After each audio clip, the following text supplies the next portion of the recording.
For this first edition, we will focus on energy efficiency first, with results from different projects presented by Jean-Sébastien, who is senior researcher at ICP and has been working here with us for 5 years already, so almost as long as ICP has existed. So some results that will be presented by Jean-Sébastien come from ENEFIRST, MICAT, Sensei, Synergies, Data, and Odyssemur, and I hope you're as excited as I am to hear what Jean-Sébastien will tell us. Thanks, Jean-Sébastien, and the floor is yours. Thanks a lot, Marine, for the introduction. Good afternoon, everybody. Thanks for joining. As Marine said, the topic of today is energy efficiency first. There will be mainly 2 parts in the presentation. First, some recent information about the background to the topic, and then an overview of recent resources that you can use either as an implementer, policy makers, policy designer, or researchers if you are interested in the topic. So to start, maybe a very brief reminder what energy efficiency first is and where does it come from. Let's say legally, it has been formally adopted by the European Union institutions as part of the Clean Energy for All European package, included in the governance regulation for the Energy Union. And you have here, as it is defined in this regulation. And as you might see in the text, and probably most of you are already familiar with that definition, it does not mention really a priority put on energy efficiency. That's more taking utmost account. So we will see how you can interpret that, and also the link with objectives. So which that's quite important. I could also have put the cost-effective word in bold because that's also about comparing different options and choosing the ones that is the most cost-effective. But here I put the emphasis on objectives, because definitely the idea is to select the options that is the most appropriate, let's say, depending on your criteria, to meet your policy objectives or your objectives as investors or individuals. To put that in a more practical way and let's say a bit more concrete, in the ENEFIRST project, we see it in 2 main ways. What it changed in the way to consider energy efficiency options or energy investment in general. The first one is to consider energy systems as a whole, so to consider altogether the supply side and demand side resources and the interaction between demand and supply. And here, in a sense, that's nothing new. The ones who have been for some more years in the field of energy might remember about integrated resource planning in the US, for example. That is a very similar concept when dealing with this view of energy system as a whole. And the complementary aspect to this one is to adopt a society perspective. And what do we mean by that in ENEFIRST? We mean considering multiple impacts and a long-term perspective.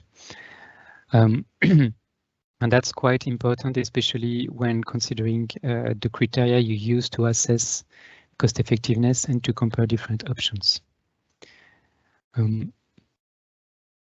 In other words, we also drafted a checklist with simple questions that can in a way transcribe how to implement energy efficiency first in any kind of practices that could be decision-making processes, comparing investments, energy planning. The first one is related to make sure that demand-side resources, which include energy efficiency, demand response, are systematically considered when you compare or plan or decide investments.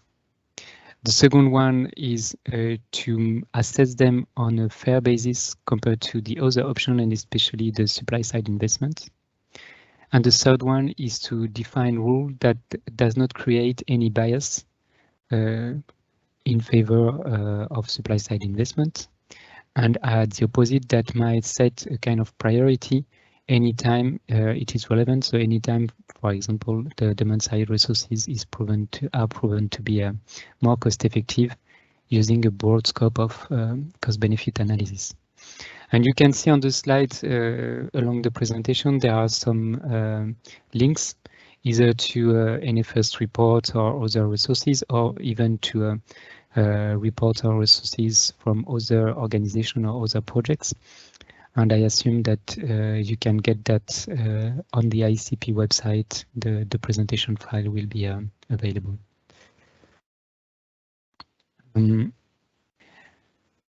And so recently, what has changed in the context for energy efficiency first? So the governance regulation I mentioned earlier was adopted in late 2018, and in June 2021, last year, you all know that the Commission has published its Fit for 55 package.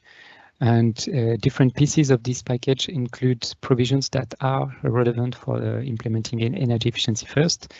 We analyzed that in one of the report of ENEFIRST. You will find the link here. And here I put the emphasis on the new article, Article 3 in the proposed ED recast, which is an article fully dedicated to the energy efficiency first principle. It is short, but it's about, let's say, clarifying the general framework from the implementation of the principle from the point of view of, let's say, the European Union and the Energy Union, more specifically.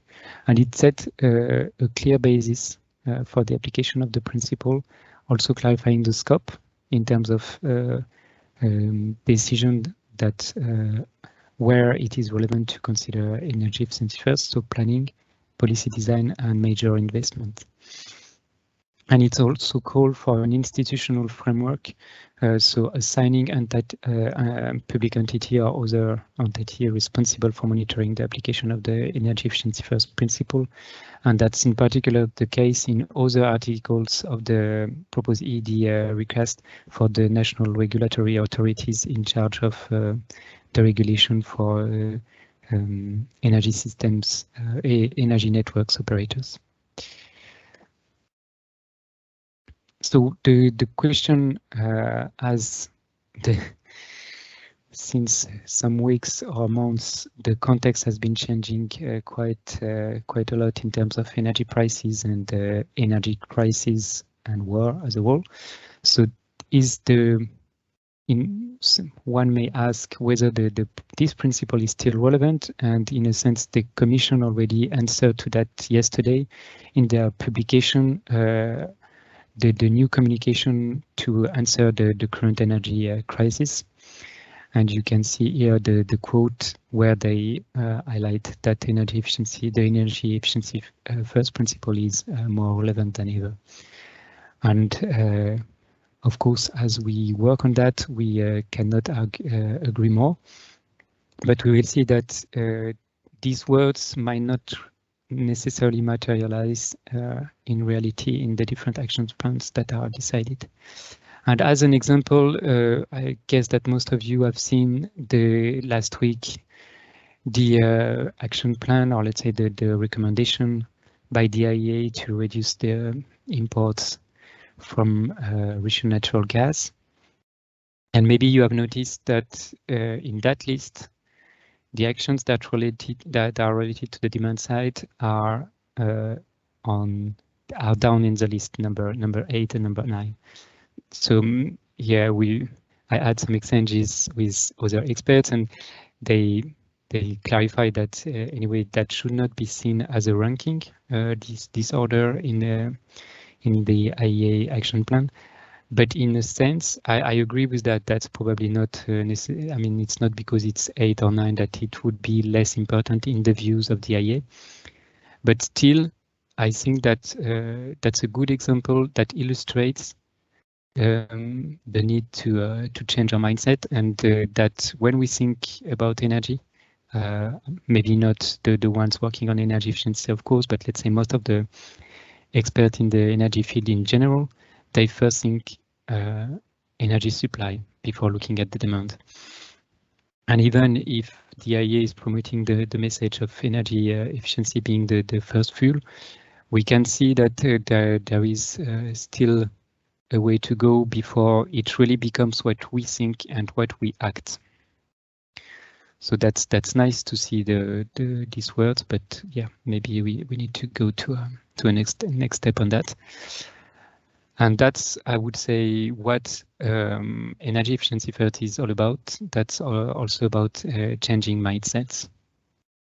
And you can see on the right hand side the hierarchy that is, for example, promoted by the Negawatt Association in France, starting with the needs, sufficiency, then how to best meet them with efficiency, and the remaining supply covered by renewables. So that should be, from a thermodynamic point of view, at least, the way to think about energy. And maybe we should reverse the burden of proof and not asking energy efficiency to demonstrate that it's more cost effective, but we should ask the energy supply options to show that they create less damages, and they will have probably a hard life in doing that. Just to clarify, as I mentioned, sufficiency, I had also some exchanges with colleagues and other partners on that. Definitely, when we see the current call to decrease the thermostat temperature, that does not for sure apply for people already in situation of energy poverty. So clearly, the meaning of sufficiency is not the same according to your current use of energy services. So sometimes that's highly time to reconsider what sustainable means, and in other cases, that's also highly time to support everybody to at least meet the basic needs. And here you see how the Guardian has captured the plan communicated by Diea last week. And what is nice is to see that they've put the sufficiency measure as their headline. And that's a nice one. So we could wonder whether the current crisis, and here that's voluntary that it's a plural, because that's not only one, but we face multiple crises at the same time. And we could wonder whether it's a good momentum. And in other words, what will it take to change the mindset? Do we need other catastrophe or other wars to really move on? But that's just a personal note. Okay, coming back to resources and European projects. After this a bit long introduction, you might wonder why we need to work on this principle, because that should be rather obvious. So it should be implemented without any other further incentive or regulation. But in practice, what we have identified already at the beginning of the ENEFIRST project is that there are barriers that are specific to energy efficiency first. So adding, let's say, in a sense, adding up to the classical barriers that most of you probably are familiar with to energy efficiency and the energy efficiency gaps. And these are mostly related to what I've said before, to changing the mindset, so cultural change, and also providing resources and concrete examples and methods to consider multiple impacts. I think that's the three keys aspect to progress on the implementation of the principle. So that was the first part. The second part is about examples of resources to support the implementation of the principle. I will start with the ones published by the Commission last September. The Commission issued a recommendation with a guideline annexed to this recommendation. In the guidelines, there are two main parts. One that is presenting a general approach to implement energy efficiency first in decision making. So that's rather a kind of process covering the different steps, considering the main actors that should be involved and the different point of views and what it means when you consider the principle. An emphasis on cost-benefit analysis, CBA, that is one of the core tools to implement the principle, especially when considering investments. And also putting an emphasis on monitoring the application of the principle, which is this part is clearly directed to public authorities. And the other main part of the guidelines provide examples per sector, let's say per policy area. So you have electricity market, supply and distribution, and then the end uses, the end use sectors, so industry and services, building, transport, etc. And there is a special a short section about finance as well. And at the time the Commission published its guidelines, they also announced the creation of a new working group dedicated to energy efficiency first as part of EFIG, that you most of you also should probably know already, the Energy Efficiency Financial Institutions group that has developed, for example, the de-risking platform DEEP for energy efficiency investments. When speaking about monitoring the implementation of the energy efficiency first principle, that makes a nice link with a new facility recently published online by the Odyssey project, that is a quite well-known European project, providing many resources about monitoring energy efficiency trends and policies. And they have developed an indicator-based approach to monitor the implementation of the principle at the national level, so let's say more or less at the member state level. And you can also find there 3 case studies where they illustrate that. And maybe some of you attended yesterday a very interesting webinar about the case on Cyprus. And if you missed that, I don't think it's the recordings are online yet, but that should be probably by next week. And you will find the link in the slide. And I strongly recommend to view this webinar. It was very interesting.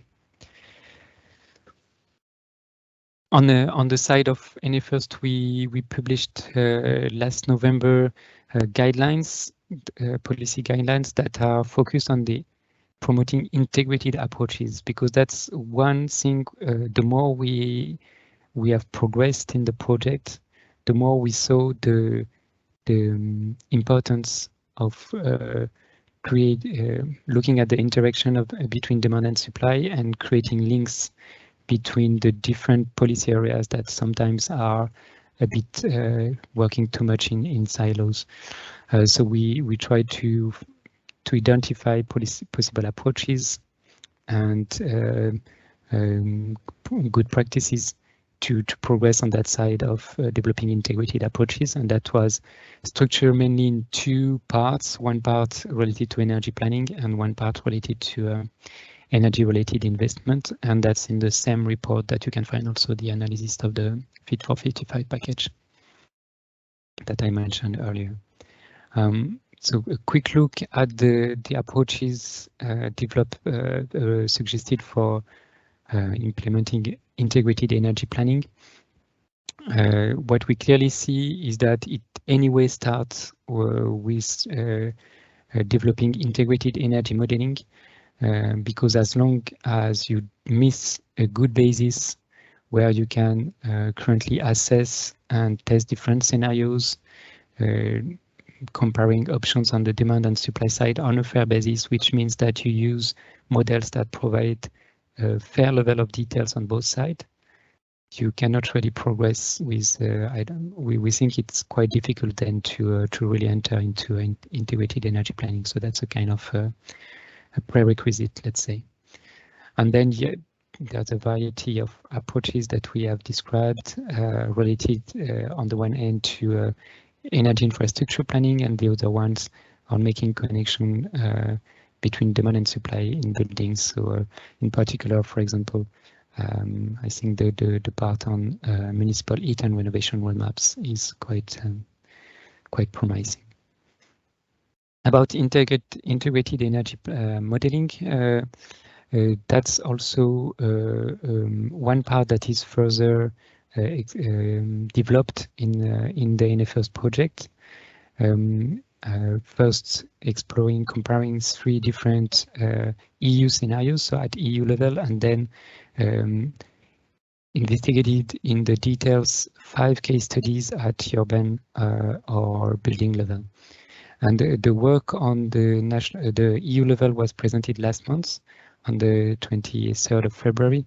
The proceedings, including the presentation and recordings, are available.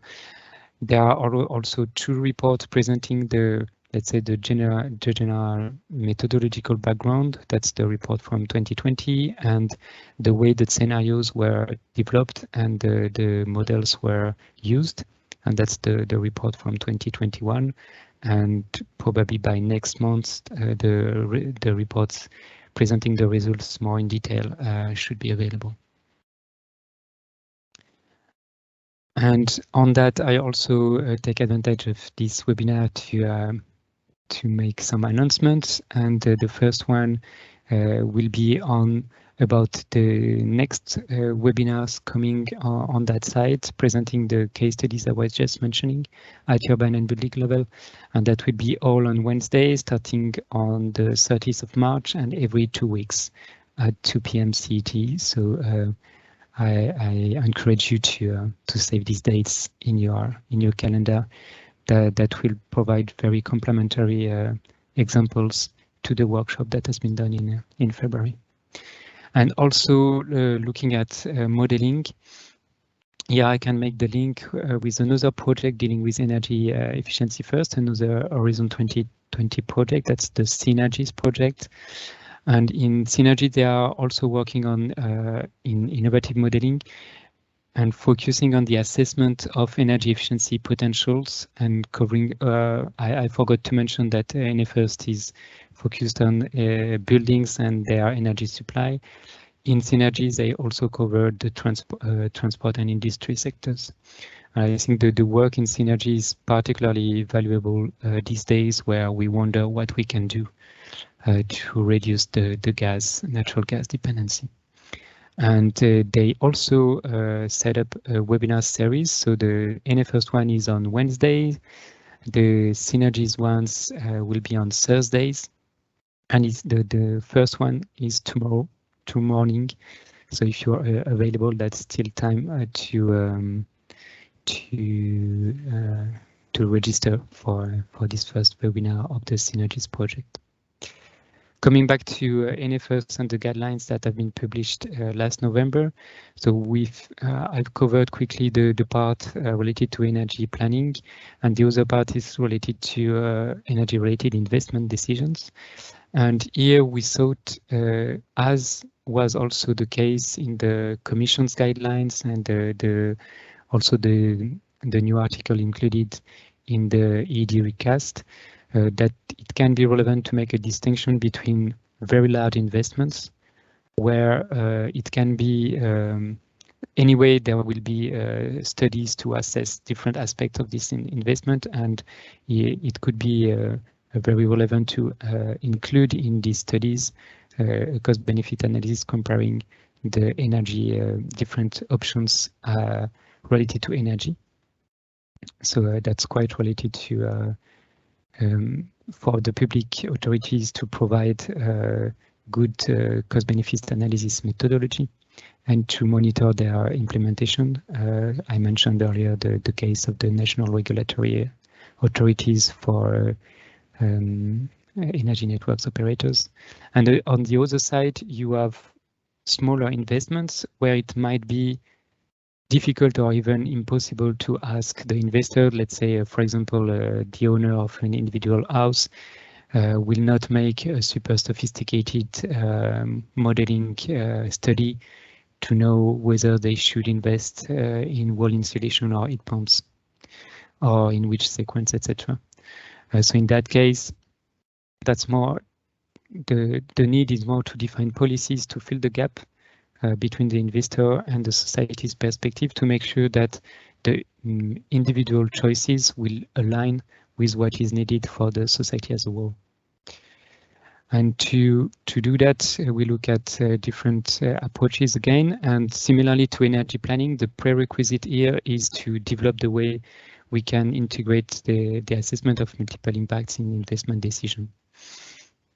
And this topic is covered by other projects as well. So there will be probably in April, May, a report on that from ENEFIRST, looking mostly at the way it can be integrated in when modeling EU scenarios, and looking more at looking at other levels, local or national level. There are two other projects that are very relevant here. The one that has just finished, ERADATA, that has developed a decision support tool where, and you can see you have here a figure providing an overview of the different modules of this tool. And this tool provides the ground for very comprehensive assessments for building renovations. And it was tested with local authorities about, let's say, renovation plans for the municipal buildings. And at the same time, you have the MICAT project that is ongoing, and where another online tool is under development that is about more simplified analysis to compare scenarios that can be, and there will be here approaches for both national and local levels. And just before finishing, a last project, last but not least, that is quite connected to the aspect of integrated in energy efficiency first in decision for investment. That's the Sensei project that deals with the pay for performance schemes. And these pay for performance schemes are really a good approach, I think, to secure energy efficiency as a resource. So to make an energy efficiency investments not only perceived as a way to save energy for the end user, but also as an energy resource from the point of view of all stakeholders involved in the energy field. And that's based on using method energy savings to make the energy efficiency investment a precisely estimated commodity. And based on that, it means you can provide the ground to involve the power system operators in funding part of the energy efficiency investment. And that also make that the energy efficiency investment can be considered more reliable in energy planning. So that's also a connection with what I mentioned earlier about integrated energy planning. And with that, I'm sorry it was probably longer than usual. I will close today by another save the dates. And this time that's to invite you for in-person events. That might sound weird to say something like that. We are not used to that anymore, but we would be very pleased, together with the Synergies Project, to welcome you in Brussels for 2 days of energy efficiency first, end of May, early June. And yeah, just stay tuned to get more details that will be communicated soon.